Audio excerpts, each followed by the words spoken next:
بسم اللہ الرحمن الرحیم۔ کیا آپ جانتے ہیں شیخ نجدی کس کا لقب ہے؟ یہ شیطان کا لقب ہے۔ کیا آپ جانتے ہیں ساتوں آسمانوں پر شیطان کے نام کیا کیا ہیں؟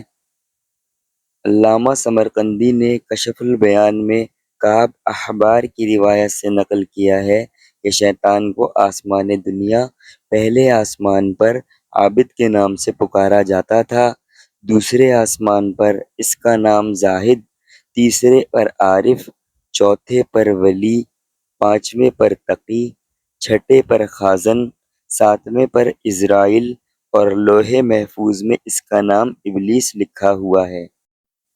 کیا آپ جانتے ہیں شیطان جنت کا خزانچی کتنے سال رہا؟ حضرت کعب احبار فرماتے ہیں کہ شیطان جنت کا خزانچی 40 سال تک رہا۔